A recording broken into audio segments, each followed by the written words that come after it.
ଯିଏ ନିର୍ମାୟ ଲୋକ, ଯାହା ମନରେ ଛନ୍ଦ କପଟ କିଛି ନଥାଏ, ସିଏ ସହଜରେ ଈଶ୍ୱରଙ୍କୁ ପାଇଥାଏ। ଥରେ ଗୁରୁ କହୁଥିଲେ କଥାଟିଏ। ଜଣେ ଯୁବକ ଥିଲା।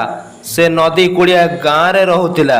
ସେ ସବୁଦିନ ନଦୀ ପାର ହୋଇ ଆରପଟ ଜନବସତିକୁ ଯାଇ କ୍ଷୀର ବିକି ଫେରୁଥିଲା। ଦିନେ ନଈ ଆରପଟ ଗାଁରେ ଜଣେ ଲୋକ ଏକ ବିଚିତ୍ର ଦୃଶ୍ୟ ଦେଖି ସେ ଦୌଡ଼ି ଦୌଡ଼ି ଆସି ଗାଁରେ ଲୋକମାନଙ୍କୁ କଥାଟିଏ କହିଲା। ସେ କହିଲା, ଭାଇ, ମୁଁ ଯାହା ନିଜ ଆଖିରେ ଦେଖିଲି ତାକୁ କେହି ବିଶ୍ୱାସ କରିପାରିବେନି। ଯେଉଁ ପିଲାଟି ପ୍ରତିଦିନ କ୍ଷୀର ବିକିବାକୁ ଭୋରୁ ଆସୁଛି ସେ ଜଣେ ତାନ୍ତ୍ରିକ ହୋଇଥିବ ଅବା ନିଜେ ଭଗବାନ। ମୁଁ ନିଜ ଆଖିରେ ଦେଖିଲି ସେ ନଈ ଉପରେ ଚାଲି ଚାଲି ଆମ ଗାଁରେ ଆସି ପହଞ୍ଚିଲା। ସମସ୍ତେ କହିଲେ ଅସମ୍ଭବ, ଏ ବୋଧେ ପାଗଳ ହୋଇଯାଇଛି। କିନ୍ତୁ ପରଦିନ ଯେତେବେଳେ ସମସ୍ତେ ନିଜ ଆଖିରେ କଥାଟିକୁ ଦେଖିଲେ ତାକୁ ବିଶ୍ୱାସ କରିପାରିଲେନି। ସମସ୍ତେ ବାରମ୍ବାର ନିଜ ଆଖିକୁ ମଳି ମଳି ଚାଲିଲେ। ଯୁବକଟି ଯେତେବେଳେ ନଦୀ କୂଳରେ ପହଞ୍ଚିଲା ସମସ୍ତେ ତାକୁ ଘେରିଯାଇ ଏମିତି ଅଲୌକିକ ଶକ୍ତି କେମିତି ଓ କେଉଁଠୁ ପାଇଲୁ ବୋଲି ପଚାରିବାକୁ ଲାଗିଲେ। ଯୁବକଟି ଆଶ୍ଚର୍ଯ୍ୟ ହୋଇ କହିଲା, ଆପଣମାନେ କ'ଣ କହୁଛନ୍ତି? ମୁଁ କିଛି ବି ବୁଝିପାରୁନି।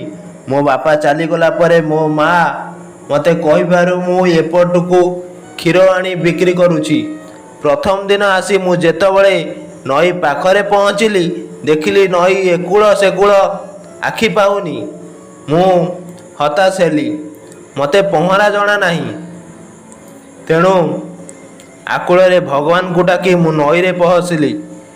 ନାକ ବୁଡ଼ିଲା ପରେ ଅନୁଭବ କଲି ମୋତେ ଉପରକୁ କିଏ ଟେକି ଦେଲେ। ମୁଁ ଦେଖିଲି ମୁଁ ନଈ ଉପରେ ଛିଡ଼ା ହୋଇଛି। ତା ପରଠାରୁ ମୁଁ ନଈ ଉପରେ ଚାଲି ଚାଲି ଆସୁଛି। ହେ ଭଗବାନ! ଶୁଣୁଥିବା ଲୋକମାନଙ୍କ ଭିତରୁ ଜଣେ ପଣ୍ଡିତ ବଡ଼ ପାଟିରେ କହିଲେ, ତୁମେ ଜାଣିନ? ତୁମେ ଜଣେ ଅଲୌକିକ କାମ କରିଛ? ଯୁବକ ଆଶ୍ଚର୍ଯ୍ୟ ହୋଇ କହିଲେ, ନା ତ, ମୁଁ ପହଁରା ଜାଣିନି ବୋଲି ନଈ ଉପରେ ଚାଲିପାରୁଛି। ଆପଣମାନେ ପହଁରା ଜାଣନ୍ତି ବୋଲି ନଈରେ ପହଁରି ପାରନ୍ତି। ଏତିକି କଥା କହି ସେଇ ଗାଁ ଲୋକମାନଙ୍କଠାରୁ ବିଦାୟ ନେଇ ନିଜ ଗାଁକୁ ପୁଣି ଚାଲିଗଲା। ସାଙ୍ଗମାନେ, ଏଇ ସାନ ଭାଇଟିର କଥାଟି ଯଦି ଆପଣମାନଙ୍କୁ ଭଲ ଲାଗିଥାଏ ଭିଡ଼ିଓଟିକୁ ଲାଇକ୍ କରିବା ସହିତ ସାଙ୍ଗମାନଙ୍କୁ ବହୁତ ମାତ୍ରାରେ ସେୟାର କରନ୍ତୁ। ଆଉ ଯଦି ଚ୍ୟାନେଲରେ ଆପଣମାନେ ନୂଆ ଅଛନ୍ତି କରନ୍ତୁ। Jai Jagannath. Love you all.